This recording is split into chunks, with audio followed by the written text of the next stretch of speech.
आज बंदरों की रानी दो बच्चों को जन्म देती है, जिसमें से पहला बंदर बहुत छोटा और कमजोर होता है, लेकिन दूसरा बंदर उससे थोड़ा बड़ा और स्वस्थ होता है। लेकिन राजा का सेवक बताता है कि कमजोर बंदर दुनिया में पहले आया था, इसलिए वो सिंहासन का पहला उत्तराधिकारी है। और तभी एक बंदर चुड़ैल आती है। वो राजा को छोटे बंदर से छुटकारा दिलाने की सलाह देती है, क्योंकि अब वो एक अपशगुन है, और कहती है ये प्रकृति की गलती है और वानर उसे राजकुमार के रूप में कभी स्वीकार नहीं करेंगे। और रानी के होश में आने से पहले राजा अपने कमजोर बच्चे को दूर करने के लिए औलादमीर को सौंप देता है, जो उसका सेवक है। और जब रानी को होश आता है तो अपने बच्चे के बारे में पूछती है और राजा से वचन लेने को कहती है कि वो उनका अच्छे से देखभाल करेगा। और रानी की मृत्यु हो जाती है। राजा वानिया को राजकुमार घोषित करता है, जो मजबूत और स्वस्थ है। और राजा का सेवक कमजोर बच्चे को भेड़िए के मुंह में फेंकने के लिए ऊपर जाता है और बच्चे को फेंक कर चला जाता है, लेकिन वो बच्चा एक बेल की लता पर अटक जाता है, जिससे वो भेड़िए के मुंह में नहीं जाता, लेकिन भेड़िया उसके हाथ में काट लेता है। ये देख एक दूसरा बंदर उसे भेड़िए से बचा लेता है और एक माँ बाप की तरह उसका ख्याल रखता है। समय बीतता है और वो बंदर अब बड़ा हो चुका है, जिसका नाम है एडवर्ड।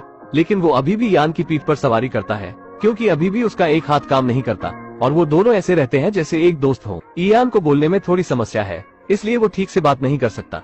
एडवर्ड देखता है कि एक चूहा उसका खाना चुरा रहा है।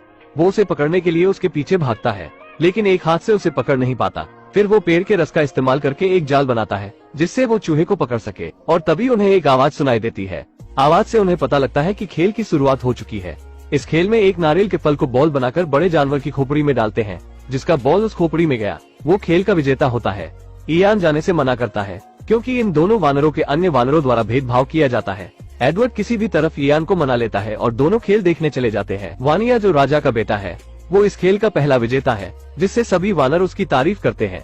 अब खेल का दूसरा पड़ाव शुरू होता है। खेल के बीच में बॉल देखकर इयान से रहा नहीं जाता और बॉल को एक छलांग में पकड़ लेता है और नीचे गिरता है, लेकिन वो बॉल एक छेद में चला जाता है, जहाँ से उस बॉल को निकालना असंभव था। सभी वानर इयान को पीटने लगते हैं और एडवर्ड उस बॉल को निकालने के लिए एक लंबी लकड़ी और पेड़ के चिपचिपे रस का इस्तेमाल करता है और बॉल को बाहर निकाल लेता है। सभी वानर उसके चारों तरफ इकट्ठा हो जाते हैं और पूछते हैं उसने ये जादू कैसे किया। और तभी वानिया आ जाता है और एडवर्ड से बॉल लेकर ऊपर फेंकता है, लेकिन उस चिपचिपे रस से बॉल उसके हाथ में चिपक जाता है। सभी वानर उसे निकालने की कोशिश करते हैं और झटके में नारियल निकलने से वो राजा के सर पर जा गिरता है। और जब औलादमीर उसे खींचकर निकालता है तो राजा का बाल भी नारियल में चिपक कर साफ हो जाता है। राजा इस अपराध करने वाले अपराधी को जानना चाहता है। इसी बीच डायन एडवर्ड को देखती है और औलादमीर से पूछती है कि क्या उसने उसे राजा के कहने के अनुसार बच्चे को भेड़िए के मुंह में फेंक दिया था या नहीं। औलादमीर कहता है, राजा के कहने के अनुसार उस बच्चे को मैंने भेड़िए के मुंह में फेंक दिया था, लेकिन डायन उसे धमकाते हुए उसकी सही पहचान पता करने के लिए भेजती है। लेकिन राजा का बेटा वानिया ये सब सुन लेता है और अपने पिता से किसी दूसरे वानर को सिंहासन लेने की बात करता है। और राजा सिमोन इसके बारे में कुछ करने का वानिया से वचन लेते हैं।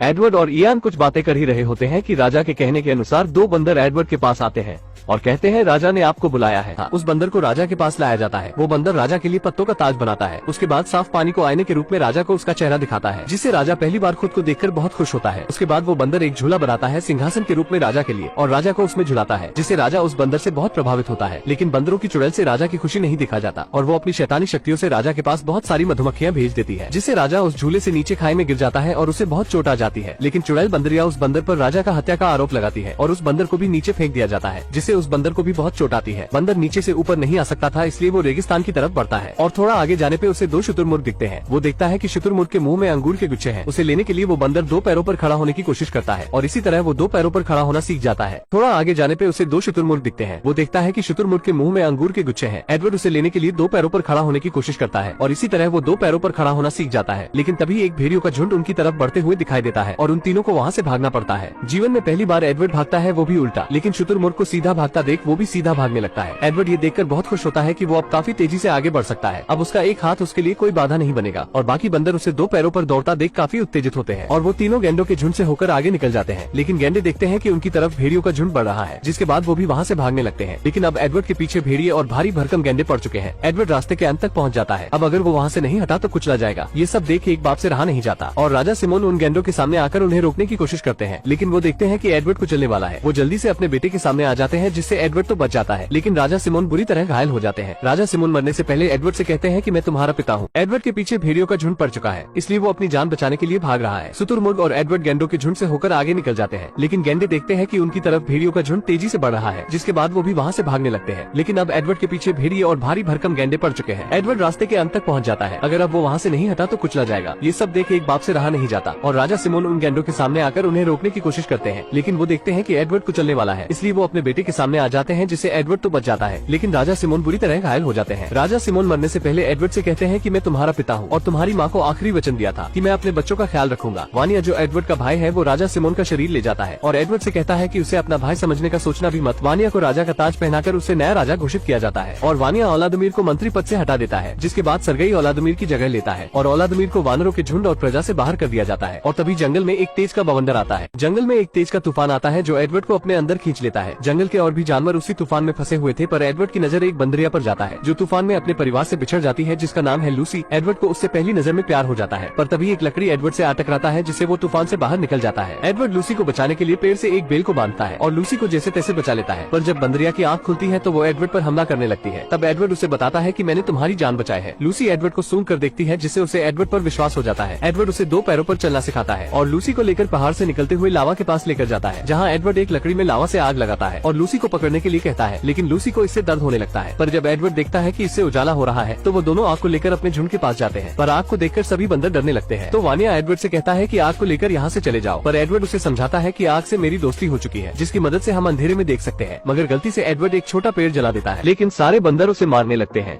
एडवर्ड और लूसी वहाँ से चले जाते हैं, जहाँ वह एक भेड़िया को गुफा से आग की मदद से भगा देते हैं और दोनों उसी गुफा में रहने लगते हैं। सभी बंदर लूसी और एडवर्ड को शिकार करते हुए देखते हैं।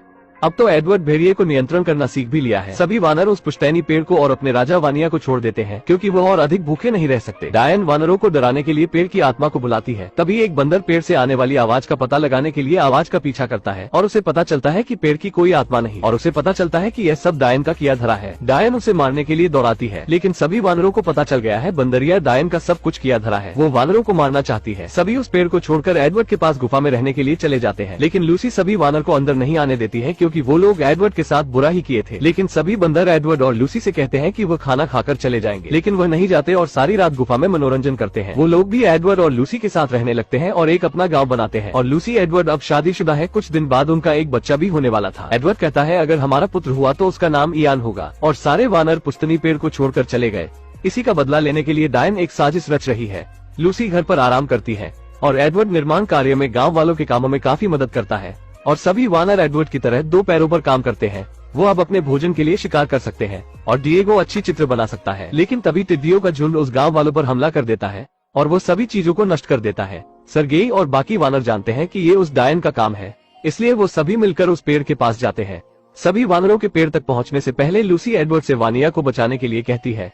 एडवर्ड पेड़ के नीचे जाकर वानिया को आवाज लगाता है, लेकिन उसे कोई जवाब नहीं मिलता। सभी वानरों के पहुंचने के बाद वानिया बाहर निकलता है। सभी वानर उसे कहते हैं कि अगर वो पेड़ को उनके हवाले कर देता है तो उसे जाने देंगे, लेकिन उल्टा वानिया वानरों से वादा करता है वो उन्हें जीवित छोड़ देगा अगर वो यहाँ से चले जाते हैं तो। गिजेला वानिया का बचाव करने की कोशिश करती है, जो वानिया की पत्नी है, और सरगेई वानिया पर हमला करने की अनुमति देता है और वानिया गुस्से में वानरों को मारने लगता है, लेकिन वानरों की संख्या ज्यादा होने की वजह से उनके आगे टिक नहीं पाता। पेड़ में आग लगा दिया जाता है, लेकिन एडवर्ड पेड़ के नष्ट होने से पहले गिजेला को उस पेड़ से बचा लेता है। लेकिन इस बीच एक जलते हुए पेड़ की शाखा से खुद दब जाता है। वो वानिया को मदद के लिए बुलाता है। वानिया उसे अपने पीठ पर रखकर वहाँ से एडवर्ड को लेकर भाग जाता है, जिससे एडवर्ड की जान बच जाती है और वो डायन उसी पेड़ में जलकर मर जाती है। लेकिन अब पुश्तैनी विशाल पेड़ जलकर राख हो चुका है और वानरों के लिए यहाँ कुछ नहीं बचा। वानिया और एडवर्ड नाराजगी को दूर करते हैं और सभी वानरों के सामने अपने भाई को स्वीकार करते हैं। सरगेई वानरों में दहशत पैदा करता है कि अब रहने की कोई जगह नहीं, हम सब भूख से मरेंगे। लेकिन एडवर्ड सभी वानरों को एकत्रित करता है और बताता है हमारे जीने की एक और आशा है। उन पहाड़ों के पीछे वो पक्षियों का पीछा करते हैं और वहाँ उन्हें पानी, पहाड़ और हरे भरे जंगल मिलते हैं और वो एक नई जगह की खोज करते हैं जहाँ एडवर्ड का मित्र इयान भी था। और यहीं पर ये मूवी खत्म हो जाती है।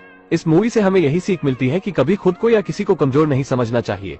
दोस्तों, अगर वीडियो पसंद आई हो तो वीडियो को एक लाइक जरूर करें और भी ऐसी ही मूवी एक्सप्लेन वीडियो देखने के लिए चैनल को भी जरूर सब्सक्राइब करें। हम मिलेंगे आपसे बहुत ही जल्द अगली ऐसी ही धमाकेदार वीडियो में। तब तक के लिए गुड बाय।